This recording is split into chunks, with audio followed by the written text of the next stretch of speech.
Hello बच्चों, कैसे हो? तो हम पढ़ रहे हैं बेटा क्लास 10 फिजिक्स चैप्टर लाइट। अब तक बेटा हमने पूरा रिफ्लेक्शन पढ़ लिया है, ठीक है। उसके न्यूमेरिकल्स, सारी थियरी, फॉर्मूला कैसे अप्लाई कर सकते हैं, न्यूमेरिकल्स कैसे कैसे सॉल्व कर सकते हैं, वो सारी बातें हमने अब तक के 5 लेक्चर में हमने बेटा कर ली है, ठीक है। आज से हम शुरू करेंगे लाइट चैप्टर का second part, and that is a refraction. That is a refraction. First lecture में मैंने बताया था बेटा कि लाइट से जुड़े हुए कई सारे फिनोमिना है, कई सारे फिनोमिना है, ठीक है। उसमें से दो, रिफ्रैक्शन एंड रिफ्लेक्शन, दो हम क्लास 10 के फिजिक्स में हम पढ़ेंगे, ठीक है बेटा। उसमें से पहला पार्ट हमारा खत्म हो चुका है, रिफ्लेक्शन ऑफ लाइट। आज से हम शुरू करेंगे रिफ्रैक्शन ऑफ लाइट। तो आओ बेटा शुरू करते हैं रिफ्रैक्शन ऑफ लाइट। चलो, तो बेटा रिफ्रैक्शन में डिटेल में जाने से पहले रिफ्रैक्शन से जुड़ी हुई कुछ बातें हैं जो हमें समझनी है। सबसे पहले तो बेटा जो कॉमन फिनोमिना हमें दिखते हैं रिफ्रैक्शन से जुड़े हुए, किससे जुड़े हुए? रिफ्रैक्शन से। मैंने बहुत सारे हैं, दो एग्जांपल आपके सामने रखे हैं। जैसे नॉर्मली जब हम देखते हैं तो अगर कोई ग्लास खाली है, अगर कोई ग्लास टम्बलर खाली है और उसमें हम पेन या पेंसिल रख दे, पेन या पेंसिल रख दे, तो वो हमें सीधी दिखाई देती है, ग्लास से बाहर या ग्लास से अंदर, ठीक है बेटा, यस और नो। लेकिन अगर वही ग्लास टम्बलर आधा पानी से हम भर दे, आधा पानी से हम भर दे, तो बेटा क्या होता है? तो बेटा क्या होता है, जो पार्ट पेंसिल का जो पार्ट, पेंसिल का जो पार्ट वाटर की जो बाउंड्री है, वाटर की जो बाउंड्री है उसके ऊपर और वाटर बाउंड्री के नीचे वाला पार्ट कुछ शिफ्ट हो गया हो, या हमारी भाषा में बात करें तो बैंड हो गया हो, ऐसा हमें दिखाई देता है, यस और नो बेटा। जहां से मीडियम चेंज हो रहा है, यहां क्या है बेटा? इस जगह पे क्या है? एयर। इस जगह पे क्या है? एयर। और इस बाउंड्री के बाद, इस बाउंड्री के बाद क्या है? वाटर। क्या है? वाटर। तो कुछ पार्ट पेंसिल का या पेन का एयर में है, कुछ पार्ट वाटर में है, लेकिन जिस जगह से ये बाउंड्री चेंज हो रही है वहां हमें जो पेंसिल या पेन का ओरिएंटेशन है वो कुछ बदला हुआ दिखाई देता है। जैसे यहां था, अब यहां कुछ शिफ्ट हो गया है या बैंड हो गया है, ऐसा हम कह सकते हैं। ऐसा हमने कई बार देखा होगा। अगर नहीं देखा है तो बेटा आज ही एक्सपेरिमेंट करके देखे, कोई एक्स्ट्रा कॉस्ट की जरूरत है नहीं। सिंपल ग्लास टम्बलर लो, उसमें आपकी पेन रखो, ऑब्जर्व करो, फिर वो टम्बलर को आधा पानी से भर दो और बाद में ऑब्जर्व करो, ठीक है। तो आपको ये फिनोमिना ऑब्जर्व आएगा। दूसरा हमने देखा है, अगर किसी ग्लास, वही ग्लास टम्बलर ले लो या ग्लास का बीकर ले लो, उसके लोअर सरफेस पे आप कोई कॉइन रख दो। ये हमने क्या रखा है? कॉइन। और फिर उस ग्लास को या बीकर को पानी से भर दो। अब जब यहां से आप ऑब्जर्व करोगे, जब आप यहां से ऑब्जर्व करोगे, ठीक है, जब आप यहां से ऑब्जर्व करोगे तो वो जो कॉइन है, this is its actual position, ये इसकी एक्चुअल पोजीशन है। लेकिन वो कुछ ऊपर की ओर दिखा, यहां पे आपको दिखाई देगा, यहां पे आपको दिखाई देगा। आई बात समझ में? ये दोनों एक्सपेरिमेंट आप घर पे कर सकते हो। अगर आपको नहीं पता है इसके बजाय आज ही ये प्रैक्टिकल आप करो, फिर आगे पढ़ो, ठीक है। ये प्रैक्टिकल करो, और फिर आगे बढ़ो। तो ऐसे बहुत सारे फिनोमिना है जो सारे रिफ्रैक्शन से जुड़े हुए हैं। अब ये कैसे, क्यों ऐसा होता है, what is the reason behind that? अगर एक वर्ड्स में बोले तो refraction of light, refraction of light. लेकिन सर उसमें क्या होता है? रिफ्रैक्शन ऑफ लाइट में ऐसा क्या होता है कि यहाँ पे वो पेंसिल हमें बेंड होती हुई दिखाई है, यहाँ पे कॉइन नीचे से ऊपर शिफ्ट हो चुका है, ऐसा हमें लगता है। तो आओ बेटा, वो क्या होता है उसको हम डिटेल में समझते हैं, डिटेल में समझते हैं। चलो, तो वो रिफ्रैक्शन समझने से पहले, मतलब रिफ्रैक्शन में डिटेल में जाने से पहले हमें बेटा दो बातें अगर हमारे क्लियर हो माइंड में, तो रिफ्रैक्शन समझना हमारे लिए बहुत आसान हो जाएगा। मैं आपको बता देता हूं, ये दो बातें अगर आपके दिमाग में फिट हो गई, मतलब आपने समझ लिया, तो आगे का रिफ्रैक्शन समझना आपके लिए 101% आसान हो जाएगा। वो दो कौन सी, इसमें एक तो आप जानते ही हो, फर्स्ट वाली है नेचर ऑफ लाइट। तो बेटा नेचर ऑफ लाइट में हमने बहुत सारी बातें की ही है, यस और नो। उसमें से अगर हम एक बातें ले, बहुत सारी बातें नेचर ऑफ लाइट में शुरुआत में हमने की है, ठीक है। तो हमें पता है कि लाइट जो है हमेशा स्ट्रेट लाइन में ट्रैवल करती है, यस और नो। लाइट रेज हमेशा स्ट्रेट लाइन में ट्रैवल करती है, और इसी प्रॉपर्टी को हमने क्या बोला था बेटा? कमेंट करके लिखो, क्या बोला था? Yes, rectilinear propagation of light.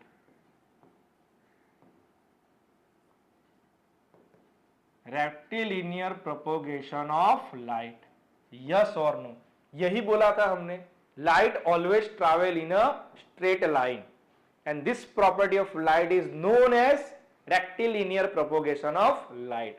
But बेटा ये तभी पॉसिबल होगा जब लाइट, ये तभी पॉसिबल होगा जब लाइट सेम मीडियम में ट्रैवल करेगी। कहां ट्रैवल करेगी? सेम मीडियम में। कहां ट्रैवल करेगी? सेम मीडियम में। मीडियम के बारे में आगे बताओ ना।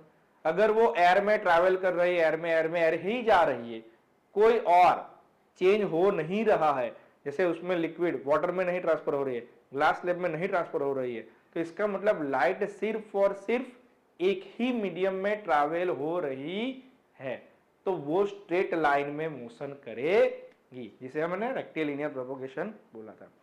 लेकिन जब लाइट एक मीडियम से दूसरे मीडियम में ट्रैवल करती है, when light travels from one medium to another medium, तो देखो जैसे बेटा आपने बचपन में प्रैक्टिकल किया हो, तो मैग्नीफाइंग ग्लास वाला, सन रेस के सामने आप रखते हो मैग्नीफाइंग ग्लास, तो सारी रेस मैग्नीफाइंग ग्लास से पास होकर दूसरी ओर जाएगी। तो पहले वो आती है एयर मीडियम में, फिर वो पास होगी मैग्नीफाइंग ग्लास में। तो ये मीडियम चेंज हुआ कि नहीं? चाहे थोड़ी देर के लिए ही उसने मैग्नीफाइंग ग्लास से ट्रैवल किया, लेकिन वो मैग्नीफाइंग ग्लास एक अलग मीडियम है, एयर एक अलग मीडियम है। आई बात समझ में बेटा? अगर कोई ग्लास स्लैब, आपने प्रिज्म वाला प्रैक्टिकल देखा होगा या वीडियो देखा होगा कि प्रिज्म से अगर मैं लाइट रेस पास करूं तो दूसरी ओर मुझे कुछ स्पेक्ट्रम दिखाई देता है। आई बात समझ में बेटा? तो होता क्या है, पहले लाइट एयर में ट्रैवल कर रही थी, अब वो प्रिज्म में ट्रैवल कर रही है, तो यहां मीडियम चेंज हुआ, एयर से ग्लास, एयर से ग्लास। ऐसा जब बेटा होता है तो लाइट का पाथ स्ट्रेट नहीं रहता। क्या नहीं रहता? स्ट्रेट नहीं रहता। आई बात समझ में? वो लाइट बेंड हो जाती है। देखो इस पिक्चर में मैंने बताया है, यहां पे देखो ये कौन सा मीडियम है? एयर। और ये कौन सा मीडियम है? ग्लास। ये क्या है? Glass slab. ये ग्लास स्लैब है बेटा, ठीक है। तो लाइट जब देखो सोर्स मानो कि यहां है, तो जब तक वो एयर मीडियम में है, तो यहां से लेके यहां तक वो स्ट्रेट लाइन में है। How it is travelling? It is travelling in a straight line. लेकिन जैसे ही एयर से ग्लास में एंटर हुई, देखो बेटा, यस और नो, इसका पाथ कैसा था देखो, एक्चुअली मैं बताता हूं, देखो देखो देखो, इसका एक्चुअल पाथ देखो बेटा, तो ये था,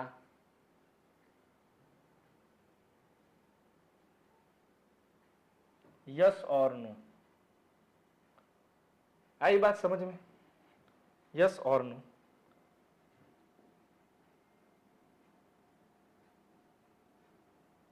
हाँ, ये इसका एक्चुअल पाथ था, यस और नो, है कि नहीं? ये स्ट्रेट लाइन में ऐसे ट्रैवल करते आ रही थी, यस और नो। लेकिन जैसे ही उसने मीडियम चेंज किया, जैसे ही मीडियम चेंज किया, एयर से ग्लास में आ गई, उसकी उसकी जो ट्रैक है, वो ट्रैक देखो बेटा, ये हो गई। अभी जब यहां से यहां ट्रैवल करेगी तो वो कुछ बैंड हो गई। आई बात समझ में? तो जब लाइट रेस एक मीडियम से दूसरे मीडियम में जाती है तो वो स्ट्रेट लाइन पाथ में ट्रैवल नहीं करती, वो अपना डायरेक्शन चेंज कर देती है। आई बात समझ में? तो ये एक बेटा समझना था पहला क्वेश्चन। तो सर अब आपने बोला कि भाई ये एयर है, ये ग्लास है, ये दोनों अलग अलग मीडियम है। तो आओ बेटा मीडियम के बारे में जानते हैं। मीडियम क्या कहते हैं? It refers to a one type of material और a substance. It refers to a one type of material or a substance through which light rays travel. इस एक ऐसा सब्सटेंस या मटेरियल है जिसमें से लाइट रेस ट्रैवल कर सकते हैं। ठीक है, जैसे कि एयर हो गया, ग्लास हो गया, वाटर हो गया, बहुत सारे एग्जांपल है। अगर उसके आप एग्जांपल लो तो एयर, वाटर, ग्लास, डायमंड, ठीक है, ऑयल, एक्सेट्रा, ऐसे बहुत सारे मीडियम होते हैं जिसमें से लाइट रेस ट्रैवल कर सकती है, उसको बोलेंगे मीडियम। अब ये मीडियम बेटा दो तरह के होते हैं, optically rarer and optically denser. मैंने यहां पे लिखा है rarer medium and denser medium, लेकिन दोनों refers to as optically rarer and optically denser medium. तो ऑप्टिकली रेयरर मीडियम कैसा होता है? उस मीडियम की डेंसिटी बेटा कम होती है। क्या होती है? उस मीडियम की डेंसिटी कम होती है। अब बेटा डेंसिटी कम होने से क्या फायदा? डेंसिटी अगर कम होगी तो इस मीडियम में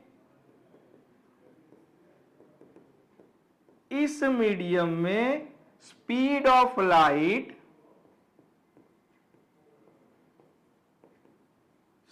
ऑफ लाइट क्या होगी? ज्यादा होगी। क्या होगी? ज्यादा होगी। आई बात समझ में? यस और no? Speed of light in this medium will be more. आई बात समझ में? आई बात समझ में? ठीक है, अगर वो डेंसर मीडियम है, it means it has a higher density, उसकी डेंसिटी बेटा ज्यादा होगी। अब डेंसिटी ज्यादा होगी तो क्या होगी? ये मीडियम में स्पीड ऑफ लाइट अगर हम चेक करें तो स्पीड ऑफ लाइट कैसी हो जाएगी? लो हो जाएगी compare to rarer medium. Rarer medium के कंपैरिजन में हम करें तो डेंसर मीडियम में लाइट की स्पीड कम हो जाएगी। आई बात समझ में? यस और नो? ऐसा क्यों होता है? ऐसा इसलिए होता है बेटा क्योंकि दोनों मीडियम का रिफ्रैक्टिव इंडेक्स अलग अलग है। क्या होता है? इसका रीजन यही है बेटा, उसका मेन रीजन है रिफ्रैक्टिव इंडेक्स। क्या है? Refractive index. अब ये रिफ्रैक्टिव इंडेक्स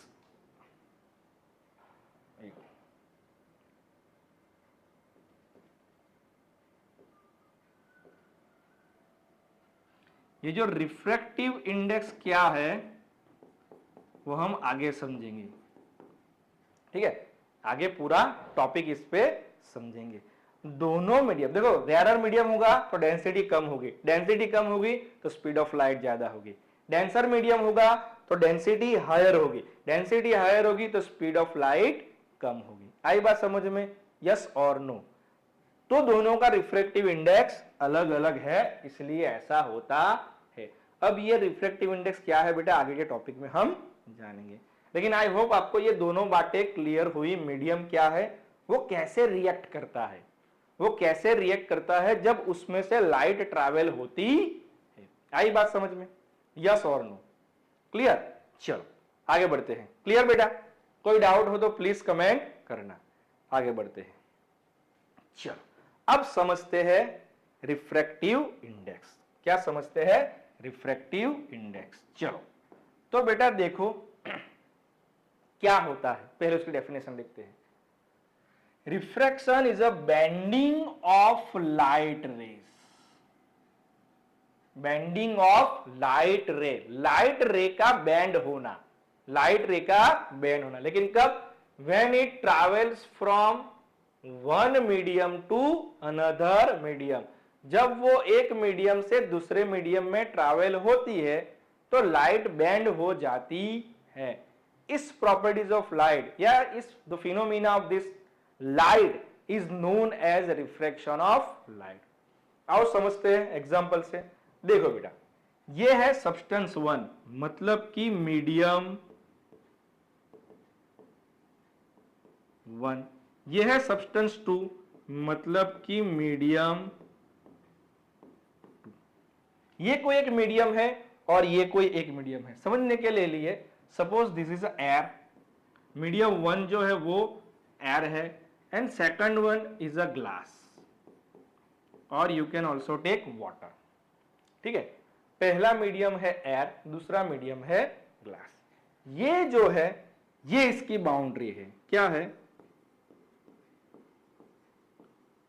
ये इसकी बाउंड्री है, सेपरेशन। ठीक है, अब देखो बेटा यहां पे ये जो लाइट रेस आ रही है, ये जो लाइट रेस आ रही है और बाउंड्री पे इस पॉइंट पे वो इंसिडेंट हो रही है, तो ये आपका क्या हो गया बेटा? I R. क्या हो गया? I R. आई आर मतलब इंसिडेंट रे। क्लियर बेटा? यस और नो? फिर सारी बातें मैं लिख के बताऊंगा। तो ये लाइट रेस यहां इंसिडेंट हुई। अब इस पॉइंट के बाद मीडियम चेंज हो रहा है। देखो उसका मैं एक्चुअल ट्रैक बनाता हूं। अगर वो मीडियम नहीं होता, अगर वो मीडियम नहीं होता तो ये लाइट रेस जो है, ये लाइट रेस ऐसे चली गई होती। यस और नो? यस और नो? है बेटा? बताओ। अगर ये मीडियम नहीं होता, सिर्फ और सिर्फ एयर होता, तो ये लाइट रेज ऐसे चली गई होती। यस और नो? क्लियर? लेकिन वो ऐसी हुई नहीं, वो इस तरफ बेंड हुई। यस और नो?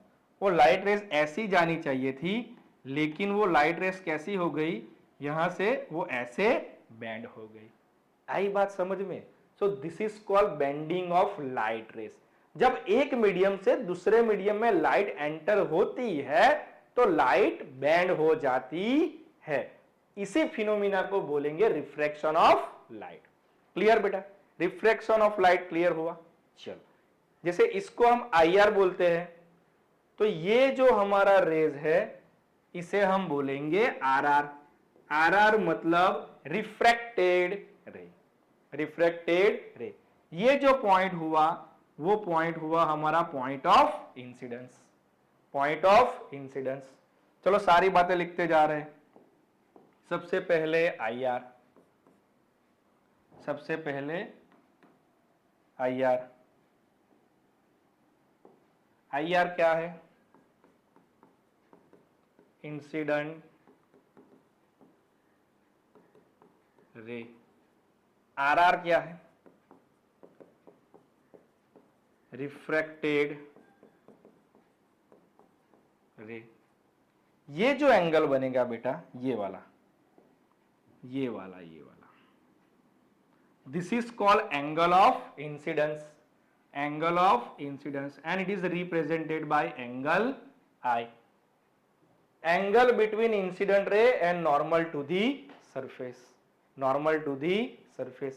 ये आपका नॉर्मल है एन एन डैश, ठीक है। एन एन डैश क्या है? Normal.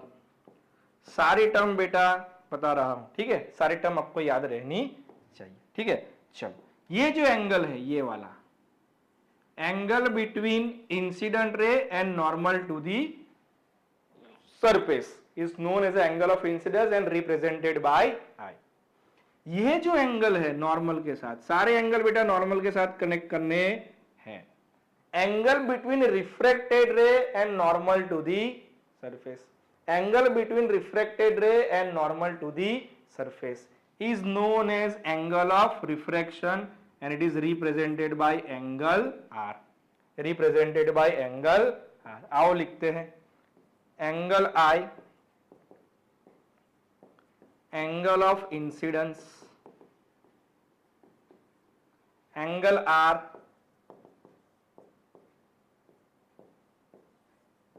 angle of refraction, angle of refraction. Clear बेटा? यस और नो? आई बातें से क्लियर? सारी बातें क्लियर हुई? जब लाइट रेस एक मीडियम से दूसरे मीडियम में एंटर करती है तो वो बैंड हो जाती है, वो बैंड हो जाती है। क्लियर बेटा? क्लियर बेटा? क्यों बैंड होती है? क्योंकि दोनों का रिफ्रैक्टिव इंडेक्स अलग है।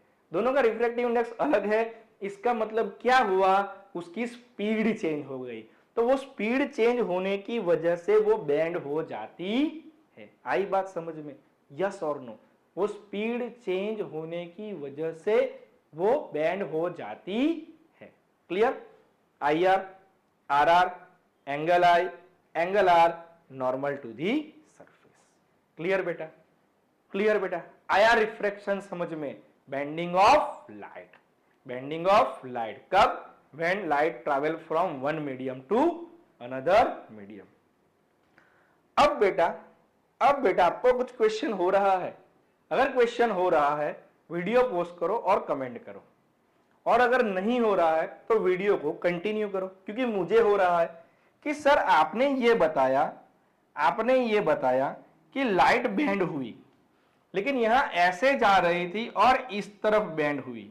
किस तरफ? Towards normal. ये किस तरफ बैंड हुई? टूवर्ड्स। ये लाइट ऐसे भी तो बैंड हो सकती है, यस और नो? ये लाइट सर ऐसे भी बैंड हो सकती है कि नहीं हो सकती? यस और नो? आपने बताया कि एक मीडियम से दूसरे मीडियम में जा रही तो बैंड होगी, यस, एक्सेप्टेड। बट ऐसा क्यों कि सर ये इस तरफ ही बैंड हुई, उस तरफ क्यों बैंड नहीं हुई? Why it bend towards the normal? Normal की तरफ ही वो बैंड क्यों हुई? It can be bend away from the normal, वो नॉर्मल से दूर भी जा सकती है, यस और नो? ये मेरा क्वेश्चन है। आई बात समझ में? वो नॉर्मल की तरफ भी बैंड हो सकती है या नॉर्मल से दूर भी जा सकती है। आई बात समझ में बेटा? यस और नो? यस और नो? चलो, तो इस क्वेश्चन को सॉल्व करते हैं कि वो कब किस तरफ बैंड होगी, कब किस तरफ बैंड होगी। क्लियर? चलो आओ, तो उसका रीजन है बेटा कि लाइट किस मीडियम से किस मीडियम में ट्रैवल हो रही है। मतलब ऑप्टिकली रेयरर से डेंसर में ट्रैवल हो रही है या डेंसर से रेयरर में ट्रैवल हो रही है। चलो आओ देखते हैं पहला किस्सा कि वो it enters from rarer to denser। कहां से कहां जा रही है? rarer से denser में। चलो, rarer से denser मतलब मान लो कि ये एयर है और ये ग्लास है, तो ग्लास डेंसर है बेटा, यस और नो? एयर से वो डेंसर है। चलो आओ बनाते हैं उसका डायग्राम। मान लो ये जो लाइट रेज है वो एयर से यहां पे डेंसर मटेरियल में एंटर। चलो नॉर्मल बना ले, नॉर्मल नॉर्मल,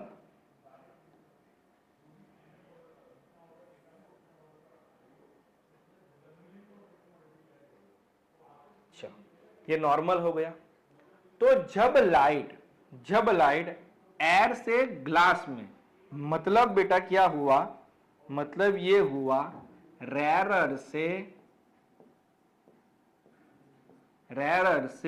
डेंसर में, रेयर से डेंसर में एंटर हो रही है। कहां से कहां हो रही है, रेयर से डेंसर में। उस केस में बेटा, उस केस में light it will bend towards the normal, it will bend towards the normal. आई बात समझ में, वो किस तरफ बेंड होगी, वो नॉर्मल की तरफ बेंड होगी। आई बात समझ में, किस तरफ बेंड होगी, वो नॉर्मल की तरफ। यहां लिख दूं,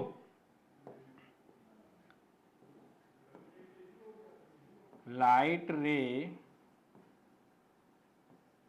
बेंड्स टूवर्ड्स दी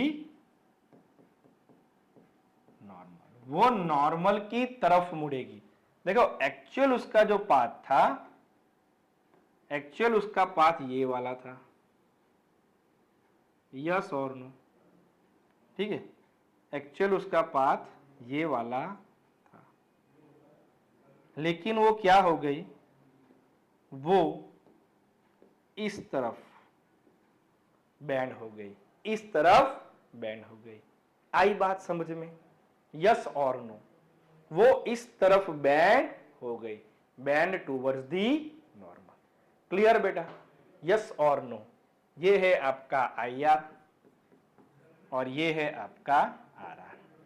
आई बात समझ में, यस और नो, क्लियर और नॉट बेटा, क्लियर और नॉट, समझ आया बेटा, कलर दिख रहा है,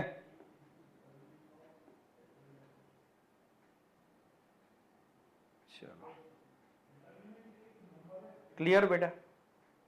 अगर वो रेयर से डेंसर में जा रही है तो it will bend towards the normal. चलो नेक्स्ट देखते हैं, अगर वो डेंसर से रेयर में जा रही है, अगर वो डेंसर से रेयर में जा रही है, जैसे कि ये हमारा मीडियम है, सपोज इसका ही उल्टा कर लेते हैं ग्लास, और ये जो है एयर, ये क्या है एयर, ठीक है बेटा। चलो करते हैं,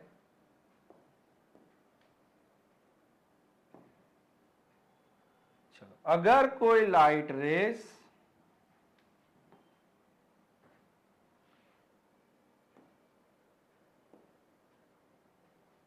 अगर कोई लाइट रेस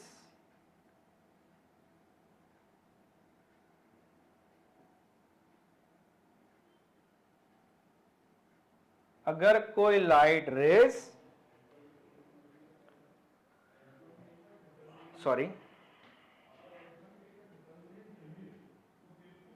ये है हमारा ग्लास,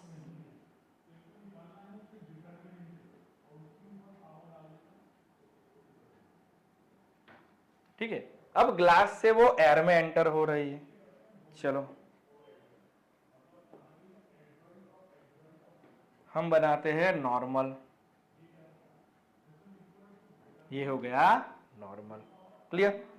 अगर वो डेंसर से रेयर में जाएगी तो वो लाइट बेटा it will bend away from the normal, it will bend away from the normal. देखो बेटा इसका एक्चुअल जो पाथ था, इसका एक्चुअल पाथ ये वाला था,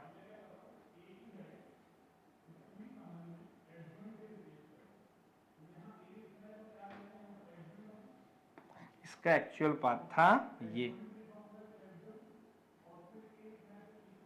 ठीक है, लेकिन वो क्या हो गई, वो इस तरफ बेंड हो गई, किस तरफ बेंड हो गई, इस तरफ, ठीक है, मींस इट विल बेंड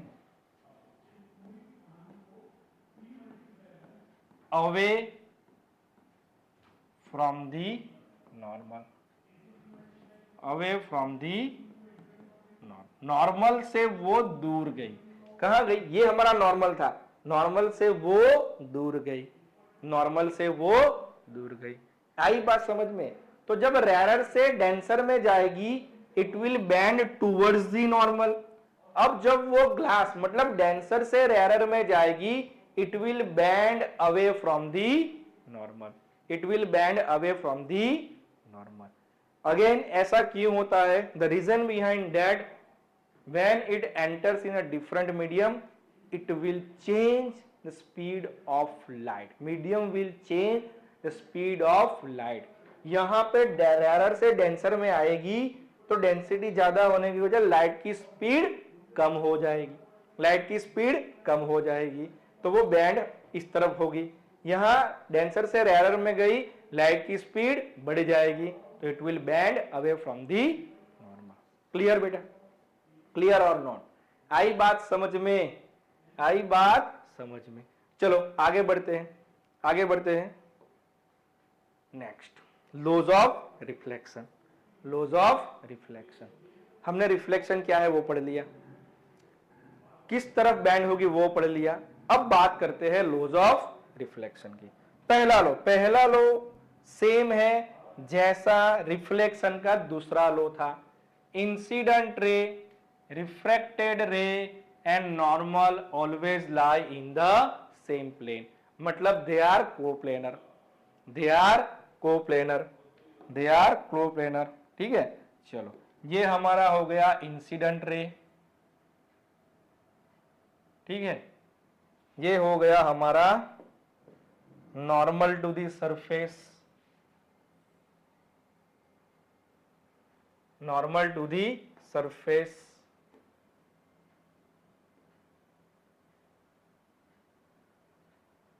ठीक है, और ये हो गया हमारा, ये हो गया हमारा रिफ्रैक्टेड रे, ये हो गया हमारा रिफ्रैक्टेड। तो ये जो बेटा आईआर है ज्यादा डिस्कस नहीं करेंगे क्योंकि हमने पढ़ लिया है। ये है आरआर और ये है N dash normal, they will be coplanar, वो एक ही प्लेन में होंगे। क्लियर बेटा? क्लियर? चलो आगे बढ़ते हैं। Second law, the ratio of, ratio निकालना है किसका? Sine of angle of incidence, sine of angle of incidence. मतलब बेटा ये हमारा इंसिडेंट एंगल आई हो गया, ठीक है, उसका साइन।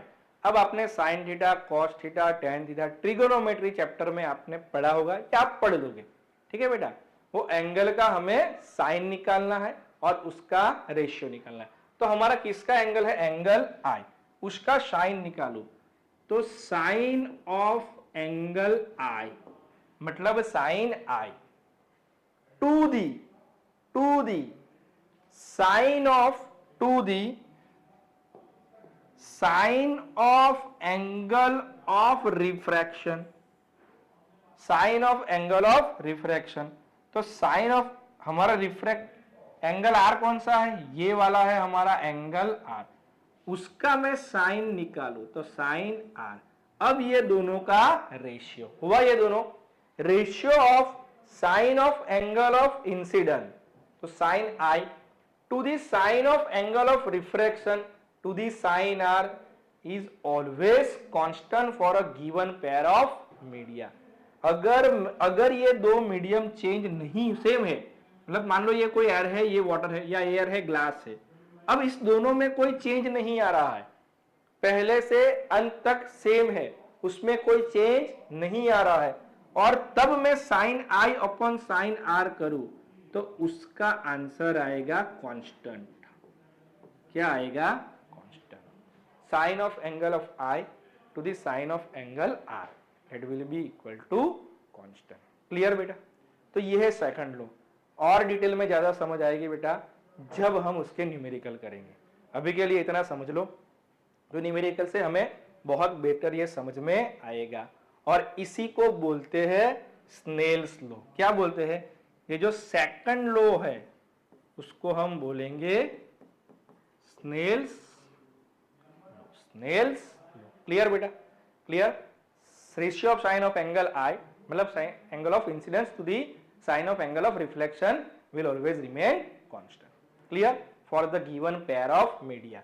अगर मैं यहां पहले एयर है और ये वाटर है, एयर है, अब मैं ग्लास बदल दूं तो बेटा सेम आंसर नहीं आएगा। आई बात समझ में? हाँ, तो इसीलिए बोला है given pair of media, given pair of media. Clear हुई बात बेटा?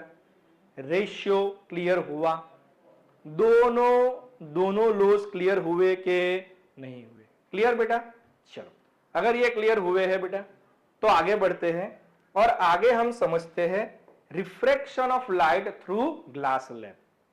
जब लाइट रेस ग्लास स्लैब से, ये बहुत आपके थियोरेटिकल पॉइंट ऑफ व्यू से इंपॉर्टेंट है, जब ग्लास स्लैब से लाइट रेस पास होती है तो क्या होता है? चलो आओ समझते हैं। ये है हमारा ग्लास स्लैब, ठीक है। अब उस पर कोई लाइट रेज इंसिडेंट करवाते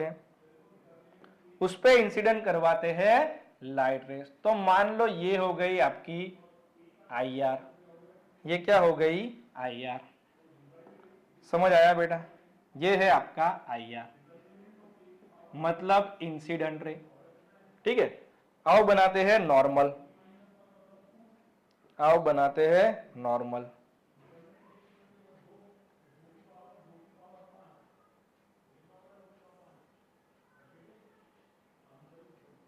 तो ये हो गया आपका नॉर्मल,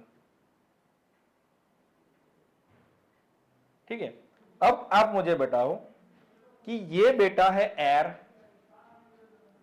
ये मीडियम है एयर, ये मीडियम है ग्लास, और ग्लास के बाद नीचे भी कौन है? एयर। आई बात समझ में? यस और नो? यस और नो? तो लाइट कहां से कहां एंटर हो रही है? एयर से ग्लास में, एयर से ग्लास में। आई बात समझ में? तो कहां से कहां हो रही है? ऑप्टिकली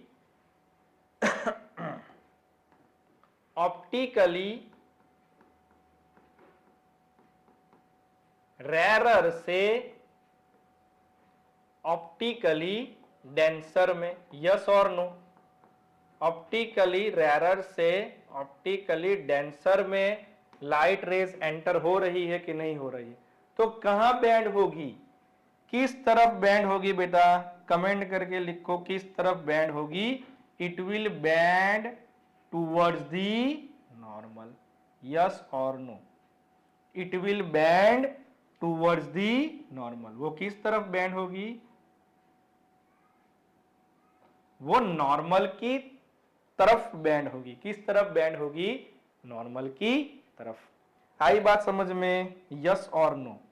ये है हमारा नॉर्मल एंड एंडेस, ये हो गया हमारा आई आर, और ये हो गया हमारा आर आर।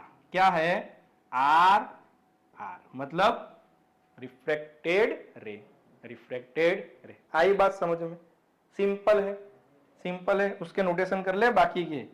ये हो गया हमारा एंगल आई, ये हो गया हमारा एंगल आर। यस और नो? यस और नो बेटा? क्लियर? ये हो गया हमारा पॉइंट ऑफ इंसिडेंस, क्लियर बेटा? क्लियर और नॉट? सिंपल है। अब देखो बेटा, अगर हम उससे आगे बढ़े तो ऑब्वियसली ये ट्रांसपेरेंट मटेरियल है ग्लास स्लैब। ट्रांसपेरेंट मटेरियल है तो ग्लास से वो वापस निकल के एयर में जाएगी जो उसका ओरिजिनल मीडियम है। यस और नो? ग्लास से निकल के वापस एयर में जाएगी। तो अगर मैं यहां पे नॉर्मल बनाऊं,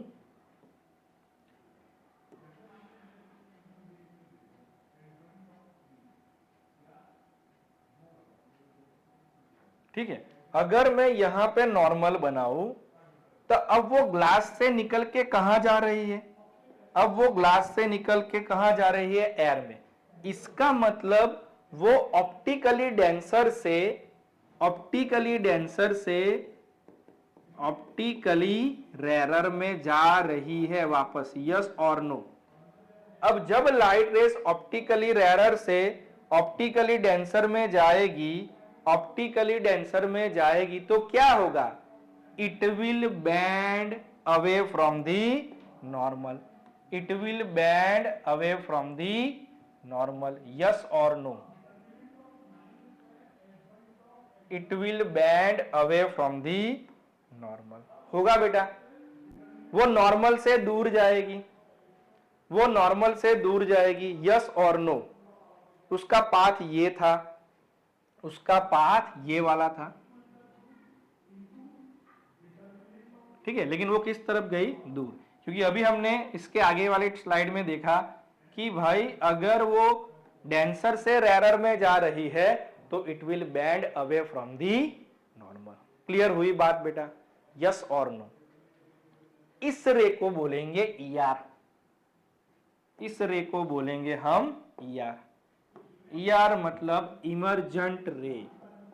क्या होगा? इमर्जेंट रे, क्योंकि वो इससे इमर्ज आउट हो रही है, मतलब ग्लास से, और उसका जो ओरिजिनल मीडियम है, उसका जो ओरिजिनल मीडियम है कौन सा? एयर, उसमें इमर्ज इन हो रही है, so it is called emergent, emergent रे।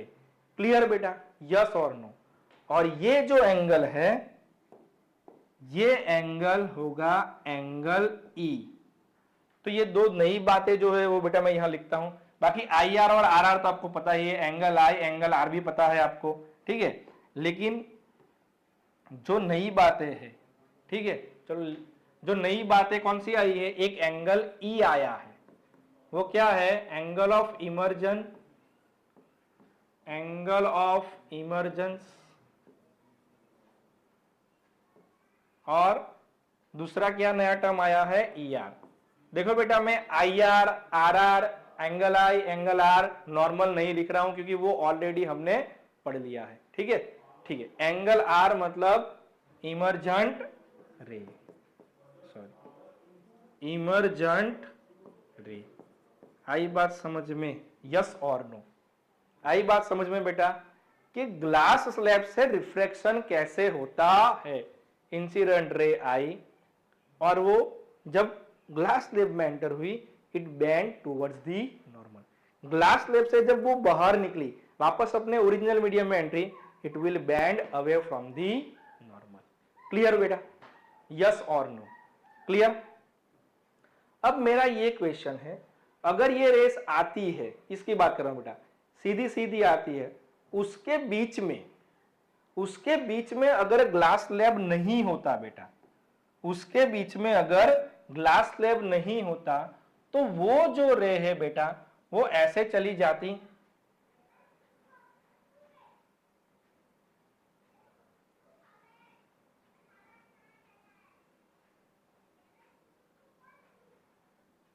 यस और नो?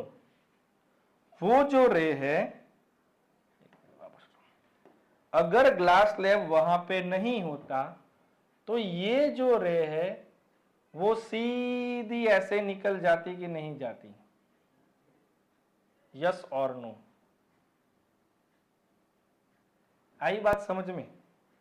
यस और नो? ये जो रे है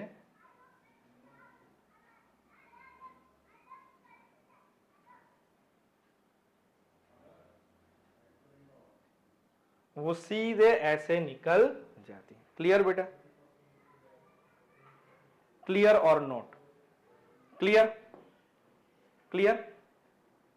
अगर ये ग्लास स्लैब नहीं होता तो ये रे ऐसे चली जाती। क्लियर और नॉट?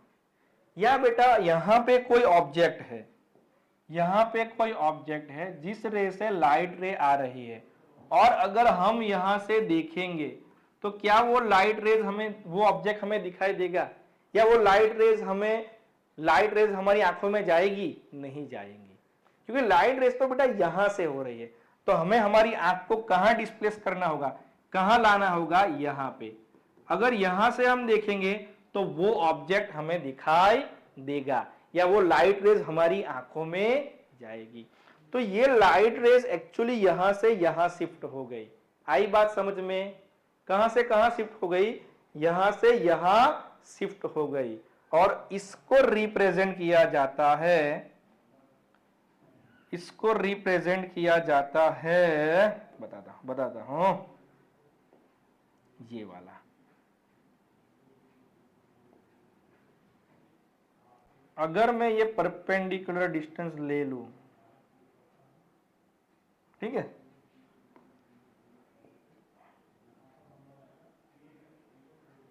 ये परपेंडिकुलर, तो उसको रिप्रेजेंट करते हैं स्मॉल डी से। किससे?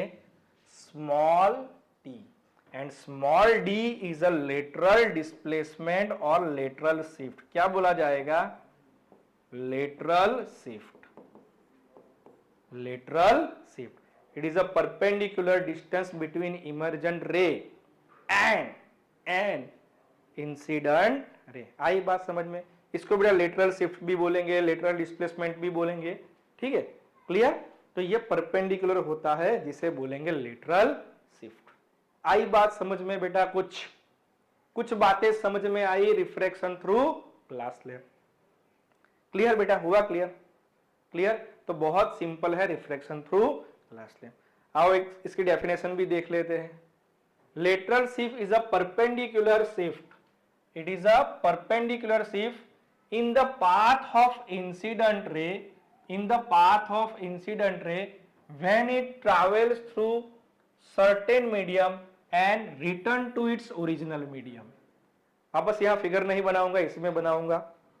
It is a perpendicular shift, it is a perpendicular shift when light rays travel through one medium to certain medium and again return to its original medium। वो कहां से आई थी? एयर में, फिर कहां गई? ग्लास में, अब कहां गई? वापस उसके ओरिजिनल मीडियम एयर में वो आ गई है, लाइट रे।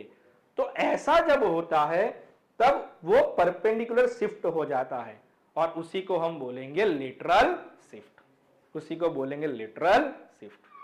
आई बातें बेटा समझ में? यस और नो? यस और no? So this is a refraction through glass slab. Clear हुई बातें बेटा? यस और नो? आज हम इतना ही पढ़ेंगे, ठीक है? उसके बारे में और बहुत सारी बातें जाननी है, वो नेक्स्ट लेक्चर में समझेंगे।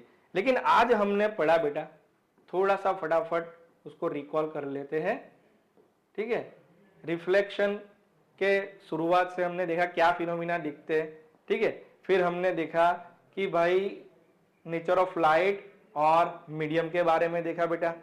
उसके बाद हमने सीखा रिफ्रैक्शन ऑफ लाइट। उसके बाद हमने देखा कि बैंड किस तरफ होगी, अवे फ्रॉम द नॉर्मल या टूवर्ड्स द नॉर्मल। उसके बाद हमने देखा laws of reflection. Then we have discuss refraction through glass slab and in the last lateral shift. In the last we have discuss about lateral shift. Clear बेटा? Clear और not? आई बात समझ में? ठीक है, तो दिस इज अबाउट रिफ्रैक्शन। चलो, तो नेक्स्ट लेक्चर में बेटा आगे जानेंगे। तब तक के लिए पढ़ाई करते रहो, अपनी सेहत का ख्याल रखते रहो। मैं लेता हूं विदा। थैंक यू बेटा।